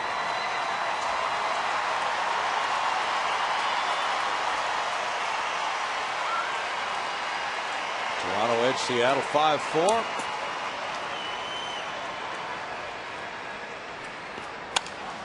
Bouncer shortstop, double play ball, Giannis and Phillips, and the stretch by Votto gets the double play. Masonette did his best to break it up. It slowed down a little bit in the middle, but the Reds turned 2 to stay within 1, 3-2.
Sports Houston is brought to you by your Texas Ford dealers, by Reliant Energy, and by the MD Anderson Cancer Center. Jeff Fulcino comes in. The Astros leading at 3-2, and Johnny Cueto just got off the hook with the bases loaded, 1 out by inducing Humberto Quintero to bounce into a double play. Fulcino last night gave up 2 hits, 2 runs on a 2-run homer by Jay Bruce. He's 6-4. I thought with that double play that maybe Wandy would pitch 1 more inning, but he's done for the day. Still has a chance to be the winning pitcher, of course. 3-2 Astros lead as Jeff Fulcino takes the hill. Facing Drew Stubbs, who's 0 for 3. There's ball 1. So Wandy with the 6 innings, allowing 9 hits, 2 runs, walking 1, fanning 9, goes over the 200 inning mark for the season at 200. Well, no, he doesn't. 199 2/3. Just 1 out short.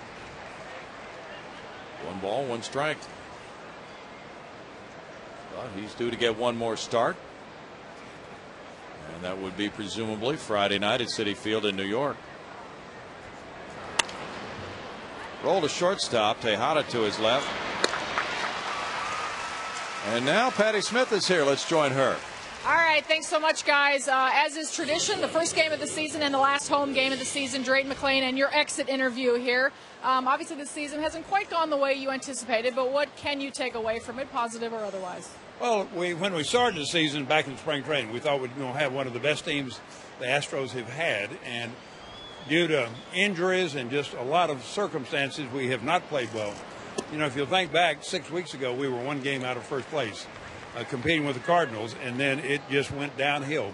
So that's one of the difficulties of baseball. It's hard to explain sometimes, but the optimistic thing, we have a core group of great players, and we are going to add some additional players in the offseason. So we're looking forward to really moving forward next year. Of course, I know you've had some tough decisions to make, particularly as it comes down the stretch here. Managerially, we saw a change. We're getting a look at Dave Clark right now. What are you looking at that position? Well, we're wanting to get a good leader. A good leader is the first ingredient to a successful organization and really is just as important in a team like this. So we're trying to get a strong, experienced baseball person who can take this nucleus and the additional players we add to it and be a champion and head into the playoffs this time next year. What kind of offseason can we expect? Well, that's hard to say. We've got to first get the manager. And Ed Wade and his staff is going to be aggressively working on that in the next several days, and then they're going to come back to Tal and Pam Gardner and I, and we're going to sit down and hopefully can make a decision in just a few weeks. Okay, and your message to the fans, either for this season or looking forward? I want to thank the fans here. We've had a homestand. This is the 6th game, and we've had over 30,000, have 36,000 here today, had 37,000 Friday night and Saturday night. We have the best fans in all of baseball, so we want to reward them next year by being a champion. All right, well, no doubt. Thank you so much, and we look forward to next year already. Thank you, Patty. All right, guys. Thanks, Patty. 3-2 ball game here, and Jeff Fulcino has been impressive in retiring Stubbs and Yanish. Now Joey Votto swinging at that changeup for strike one. It's always kind of a sad day here, the final game at home for the season. Yeah, it's like the last day of school. You know, you look forward to it. You know, especially when you're having a losing season, you look forward to the off season and change of plans, change of direction. But the last day of school is always a little nostalgia involved. It's certainly the same thing for the last home game. There are people you know you won't see for several months. 1-2 to Votto here, who's really had good swings in this series. 2 balls, 2 strikes with Phillips on deck. Fulcino, another of those who's really gained in status quite a bit in the Astros pecking order. This is his 58th appearance. Batting average against him is only .233. See, I was counting the fact that there were certain people you wouldn't see as among the good things about the end of the season. It works both ways. Get to choose your own friends in the outfield. Yeah. That's the line in the clubhouse. Yeah, that's true too. Adios, boys. Well, there's a good way to pitch Votto with a split finger to strike him out. That's a 1-2-3 7th for Jeff Fulcino. He holds on to the Astros 3-2 lead, and the fans will sing God Bless America. Yes. As we pause on this Sunday afternoon to honor our great nation and remember and thank those who are protecting our freedoms around the world with the singing of God Bless America.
For the pitcher, Jeff Fulcino with Jeff Keppinger.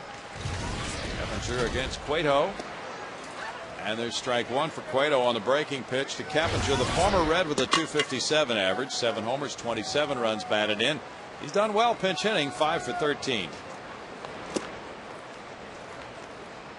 It's no balls, 2 strikes. Fulcino in 1 inning allowed no hits, no runs with no walks. He struck out 2. He threw some very nice off-speed stuff in the top of the inning.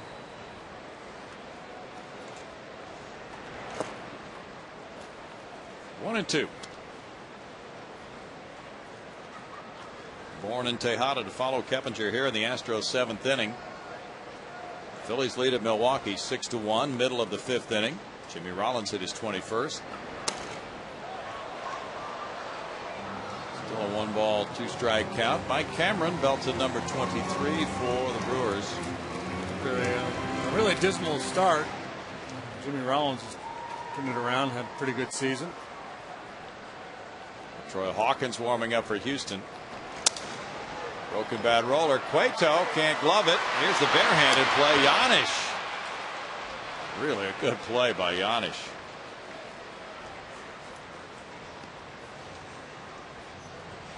Cueto was all over the place on the mound. He tried to come back and barehanded and glove it rather than backhand side, as we'll see. Now, Yanish gotten a number of hits against the Astros this year, but he's earned his reputation. He got to the big leagues because of his glove, and this is a real nice play. Not giving up on the play. See where a guy might break stride, thinking that Cueto was going to make a play there, but Yanish comes hard the whole way and finishes off Keppinger. Michael Bourne with strike one. He is 1 for 3. It's 1-1. Phillies are shooting for their 90th win as they lead 6-1 at Milwaukee behind Joe Blanton. 1 ball, 2 strikes. 37,595 the paid attendance for the home finale for the Astros. And we'll get the season total for you. A strikeout for Cueto. That's out number 2. Our extraordinary play is brought to you by Land Rover. It's a double play in the 3rd inning as Phillips is the batter. Trennan hitting the ground ball, and there's Tejada starting it. And Mason at the middleman on a 6-4-3.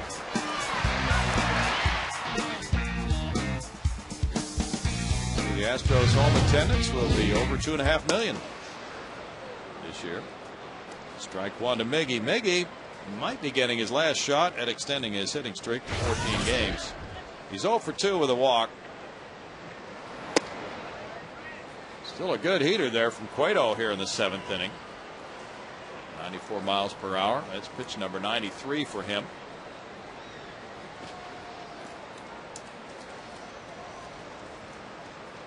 Dave Bush started the game for Milwaukee.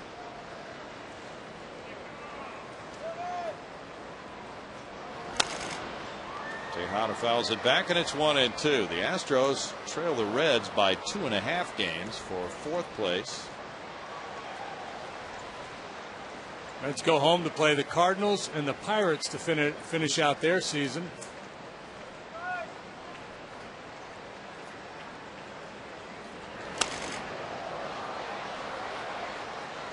Two and two to Miggy. Now the Braves scored in the top of the 7th. They're tied with Washington 3-3 now. And the Colorado St. Louis game is underway. Rockies 2, Cardinals no score after 2 innings. Not be a highly motivated Redbird club today as they celebrated clinching the division last night.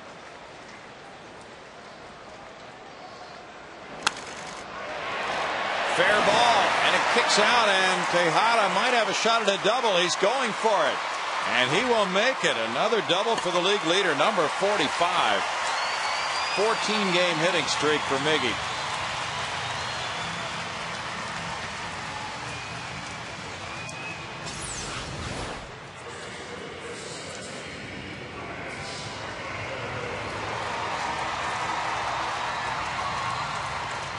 Four hits yesterday. This one right down the line.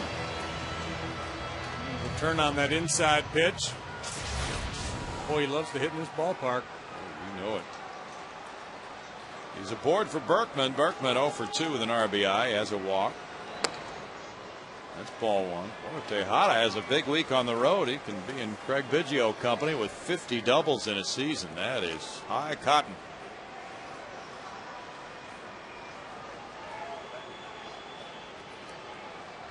Not too many guys have 50 doubles. 1 ball, 1 strike. .343 his batting average at Minute Maid Park coming into play today. 10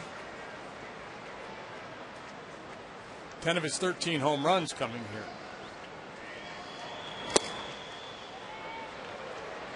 It's 1-2. Kyle Loesch is starting for the Cardinals today. And the Cardinals just got 3 in the top of the third off Jorge De La Rosa. They lead the Rockies 3-2. Middle of the third inning. Still a 1 ball, 2 strike count. And that's a big game as far as the Rockies' wild card hopes are concerned.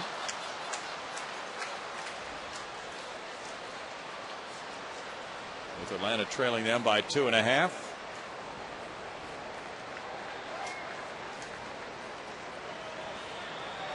And the Braves are tied 3-3 after 8 in Washington.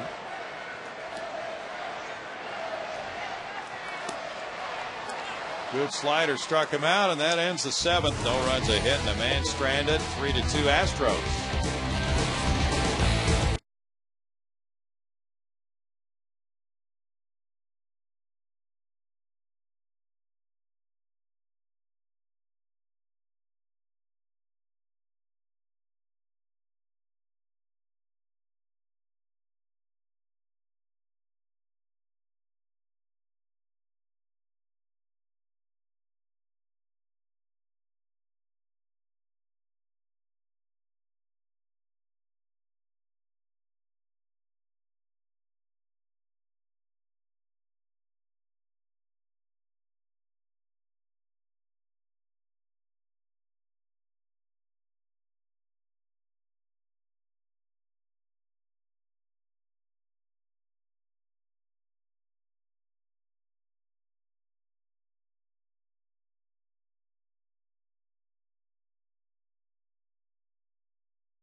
Speed with the AT&T Rapid Rewind.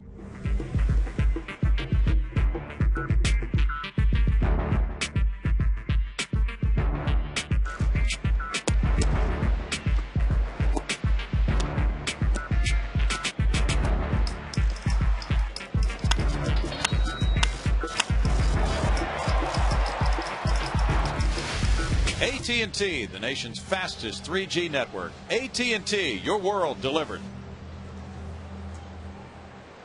Well, Troy Hawkins in with a 3-2 lead for the Astros. Here's the 8th inning, and Brandon Phillips leads it off.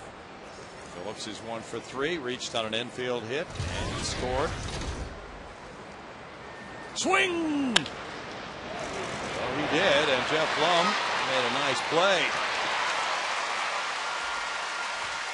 That was an action call, JD, and Blum swung into action. I think he has swung at the first pitch in pretty much every at-bat we've seen him this year, so it's a fairly safe bet. A bid for a base hit taken away by Jeff Blum. Fans, don't forget that deposits are now being accepted for 2010 Astros season tickets. Benefits include a price discount from individual tickets, postseason options, and more. And new in 2010, when you buy 2 season tickets, you'll get 2 free. Yeah, I said free in the view deck. and select sections in the terrace deck. 1-800-ASTROS-2 is the phone number to call. Pretty sweet deal. I don't think any other professional team in Houston has offered that kind of a deal. There's ball one to Johnny Gomes. Gomes with an RBI double in the 6th inning as a part of the Reds' 2-run frame when they cut the lead from 3-0 to 3-2. Hawkins delivers ball 2. Hawk last pitched Wednesday against the Cardinals, coming in with a 2-0 lead in the 8th inning and holding that lead. It's a 2.24 ERA and leads the club in appearances with 62.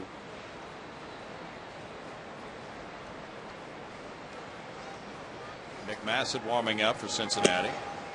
Hawk has been very good since strapping on the Astro uniform. A 1.79 ERA in 85 games since joining the Astros at the beginning of August last season. Tim Burdack leads the club in appearances with 72 to correct that. 3-1. Pat Mish had a complete game shutout for the Mets, blanking the Marlins 4-0. On an 8-hitter, first complete game of his career. Any chance that Andrew Miller pitched for the Marlins today? Check. Going for the Mish Miller matchup. No, he didn't. Doggone it. Rats. Chris Volstad was the loser. He's 9-13. Mish goes to 2-4 with that win.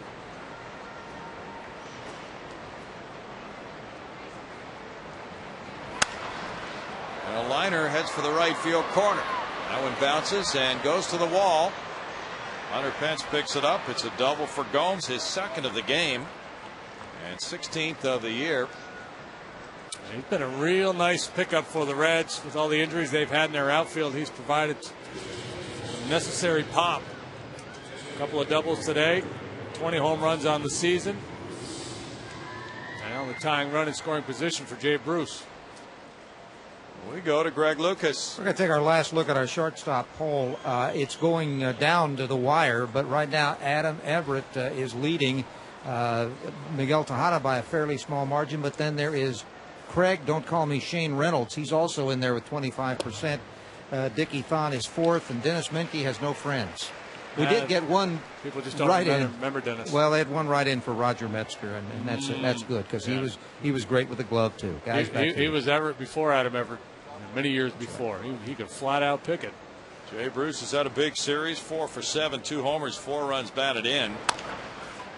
And that bouncer goes to Lance Berkman, tossing to Hawkins, covering. He gets Bruce, a dangerous hitter for out number 2. Gomes taking 3rd.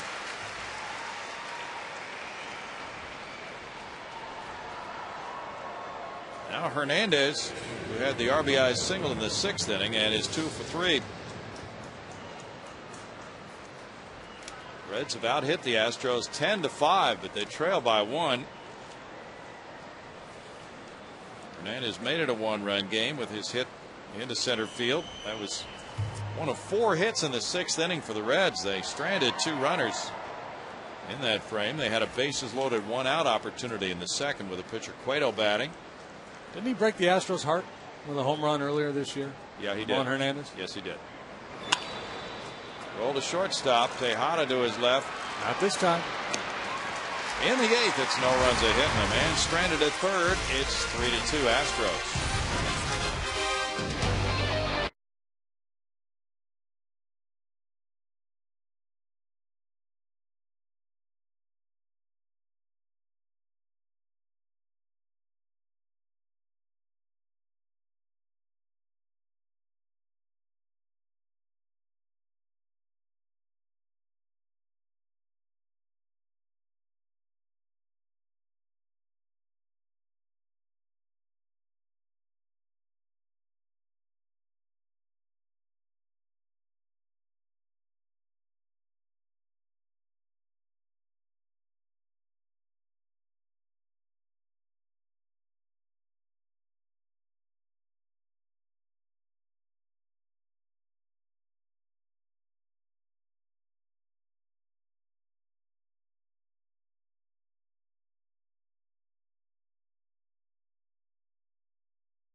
number 4 for Q.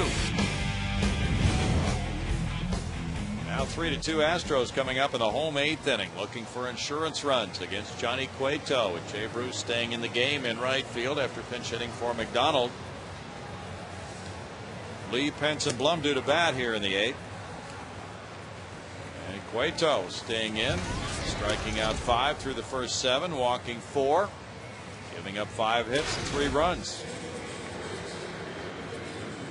He's hung in there. He hasn't been particularly sharp, but he's been able to make pitches for the most part under duress, get out of some jams. He's had 1, 2, 3 inning, that coming in the 5th. Jose Valverde goes to work in the Astros bullpen. Carlos Lee to center field. Drew Stubbs. 1 out on 1 pitch for Cueto in the 8th.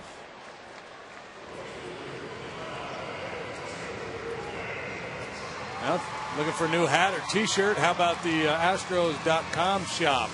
Got all the caps, t-shirts, jerseys, collectibles, and everything Astros that you need. Find it online at Astros.com. There you go. He found his. Strike to Hunter Pence. Hunter's 1 for 3, featuring the orange look. One of JD's favorites. Astros.com/old school. It's 1-1. Jeff Plum is waiting. Football team got beat.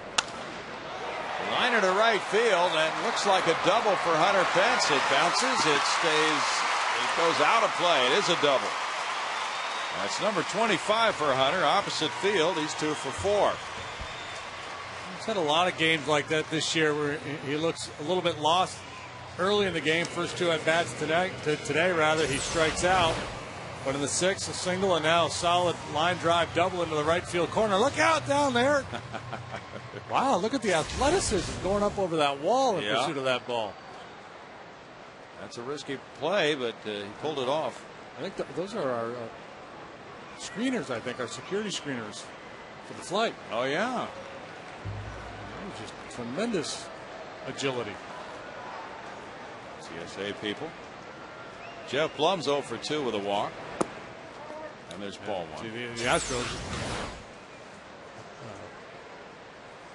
after 9/11, our travel changed too. We have to get screened by security personnel, and usually it happens here at the ballpark before we jump on the buses and head to the airport. And look at that guy going up over the wall. Athletic move. Is he all right down there? I mean, sometimes people say at baseball, and it's like a bag of gold. They just react and go for it without realizing the possible ramifications. I mean, that's a fairly little drop there. Well, very athletic guy, as you see. If we don't see him in the screening line, we'll know there was a little injury there. See a guy on crutches. 2 balls and a strike.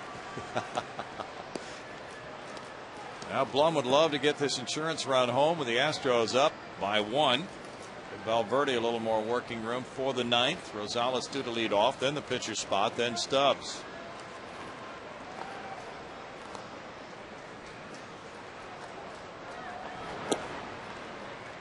Cueto throws ball 3. He's thrown 109 pitches.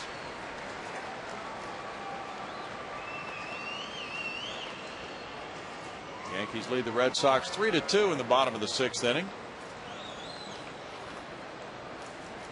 Andy Pettit is in a favorable position to be a winning pitcher.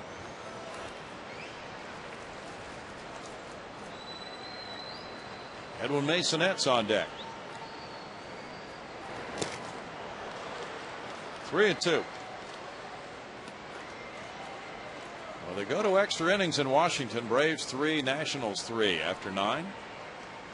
And the clubs that spent gobs of money, well, everybody spends gobs of money, all things being relative, though. The top 4 teams in the American League, the playoff teams, if it holds true, will be the 4 highest payrolls in the American League. Detroit's still a little bit vulnerable as Minnesota tries to run them down, but Yankees, Boston, Angels, and the Tigers have the top 4 payrolls in the American League, and if the season were to end today, they'd all be headed to the postseason. Dusty Baker's coming out. Stay tuned after the game for Astros Live, presented by the MD Anderson Cancer Center. Kevin Eschenfelder and Steve Sparks will have all the analysis and highlights for you after the game. 111 pitches. Johnny Cueto is waiting for relief. And we'll take a break with a score 3-2 Astros.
Texas outside, inside. It's a good ball game. 3-2. The Astros led 3-0 after 4. Reds got 2 in the 6th inning.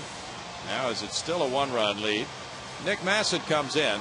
He's been really good in the late innings for the Reds. He's 5-1 with a 2.49 ERA. Yeah, hard throwing right-hander. We've seen a fair amount of him this year. Comes over the top with a good lively fastball and a sharp downward breaking slider. And that's what Edwin Masonette's going to have to contend with here.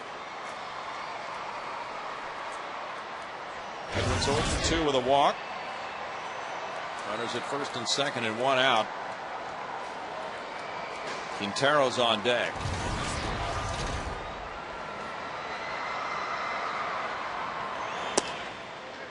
Massett delivers ball 1. Usually he's in the 8th inning with the lead.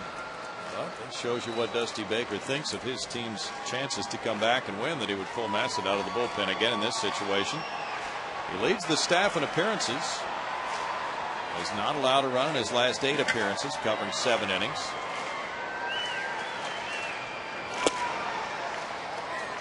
Two balls, no strikes from 27-year-old Nick Massett. He's not given up a run to the Astros in 7 appearances this season.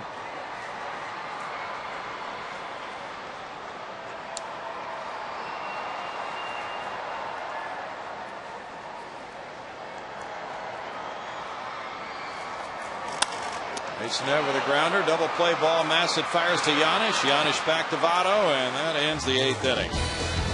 1-6-3 double play, no runs a hit, a man left. Moving to the 9th, 3-2 Houston.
You from something earlier tonight.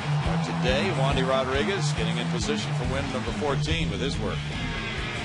And a little wobbly early on, but once he hit his stride, he was quite good. And the curveball, again, the big weapon. Look at all these swings. I pitched pretty much in the same spot. This isn't the same guy we're showing you time and time again. It's different hitters, but it looks the same, doesn't it? Yep. I mean, he got locked in with that curveball, throwing it down below the knees. And one red hitter after another flailing away to no effect. Wandy punches out 9 today. Jason Michaels is the left fielder, taking over there for Carlos Lee, who was 0 for 4 with an RBI. His 99th run batted in. Kazuo Matsui is the second baseman, moving in there for Edwin Masonette, who was 0 for 3 with a walk.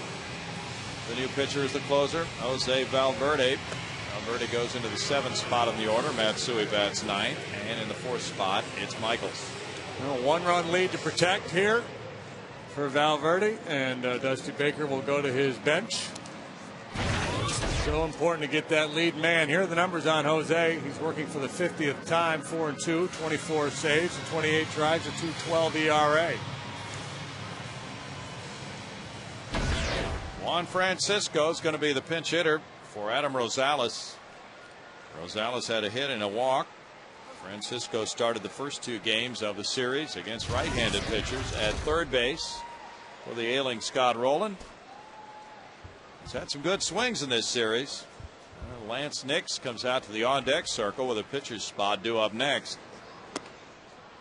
Valverde delivers, ball 1. Troy Hawkins in 1 inning, allowed 1 hit, no runs, had no walks, no strikeouts. Francisco 8 for 18 as a major leaguer with a homer and 6 driven in. He's 5 for 10 in this series with 3 runs driven in.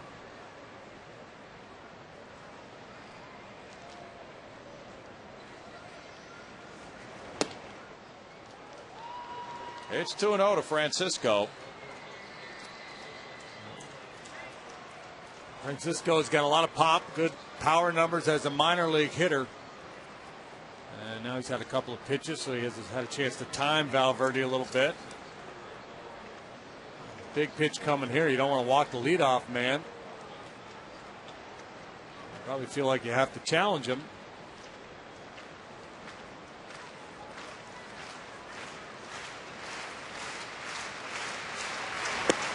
And he does. 2-1.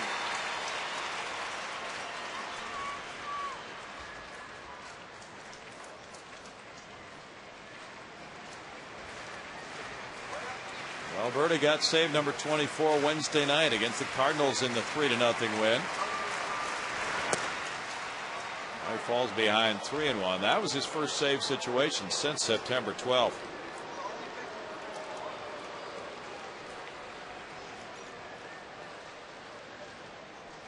Valverde had allowed runs against Milwaukee and St. Louis in back-to-back outings before the good performance Wednesday night.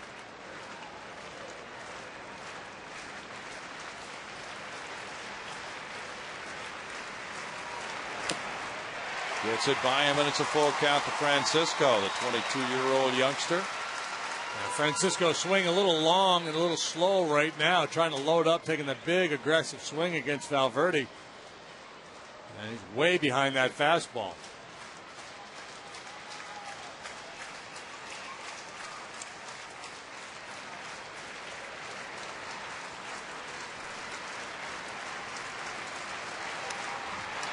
Foul back.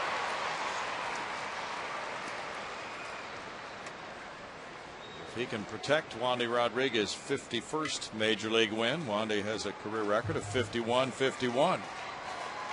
9 strikeouts today. Wandy has 190 this year, second best ever for a lefty for the Astros. Mike Cuellar with 203 in 1967, the top number.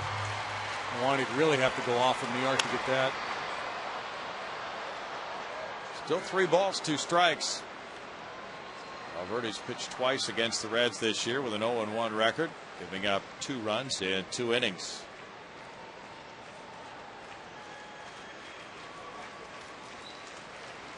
The Astros have had 9 consecutive winning seasons here at Minute Maid Park. They're 43-37 at home this year.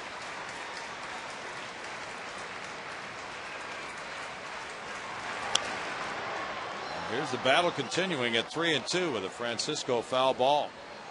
Was able to throw those first two fastballs once he found the strike zone by Francisco. Now Francisco able to foul some pitches off, stay alive here.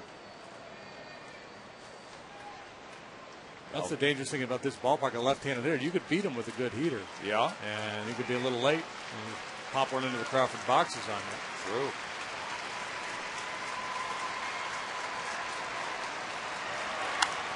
And he fouls that one away. Change of location, but he still had a quick enough bat to respond to a 97-mile-per-hour pitch. Now, I would imagine right now Valverde's thinking, boy, if I throw him a good split finger pitch, I'm going to fool him and punch him out. And the question is, do you just feel comfortable enough making that pitch? You haven't thrown one yet in this sequence, so you're a little fearful. One, maybe hanging it. Two, the hitter being able to lay off of it and drawing the walk. I think he's got him in swing mode.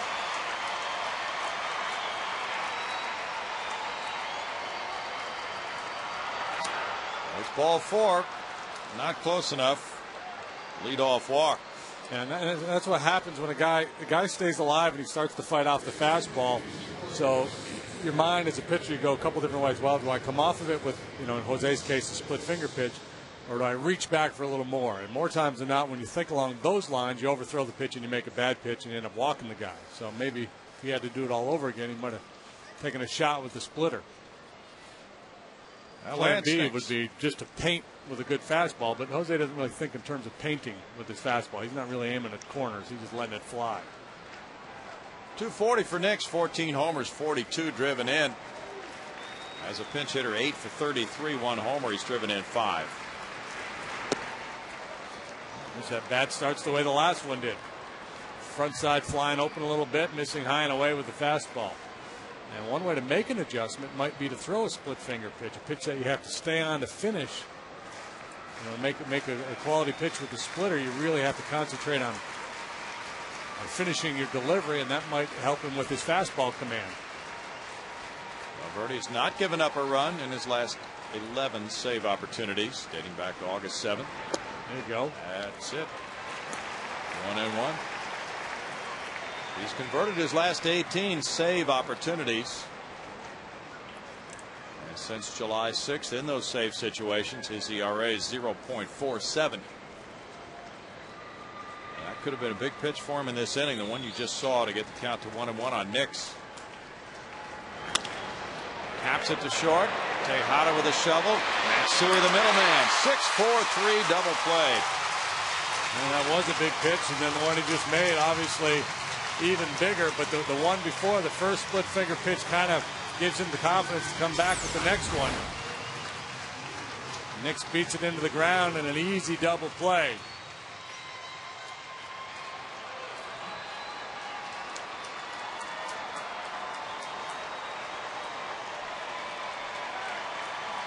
And Dusty Baker's down to his final bullet.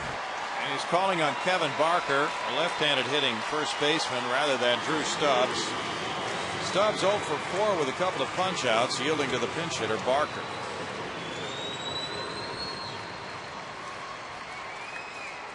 Youngsters have had a good time today, and they're hoping Valverde can polish it off here by getting Barker to end this 3-2 win. Barker got a pinch hit last night, 321. No homers, 3 runs batted in. Well, it's Fan Appreciation Day. It would be a nice way to appreciate the fans. Send them home with a W. That's ball 1.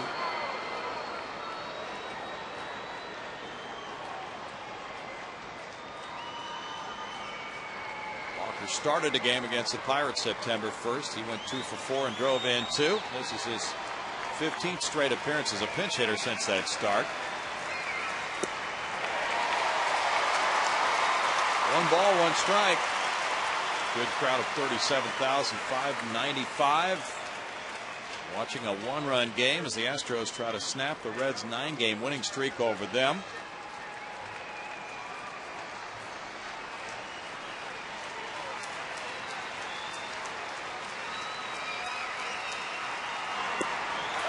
Swing and a miss, and it's 1-2. Barker just cheating on a fastball there, leaning back, trying to hit a moonshot way out in front of the off-speed pitch, not even coming close to that swing. After a 34-year-old veteran, has been with Milwaukee and several other organizations. Out of Virginia Tech. Ground ball to second. Matsui there. On the Berkman, and the Astros finish the home season with a win. 3-2 as Valverde gets save number 25. Wandy Rodriguez winds up with win number 14. Johnny Cueto, the loser, goes to 11-11. And the Astros have snapped their 9-game losing streak against Cincinnati. 3-2 the final. Stay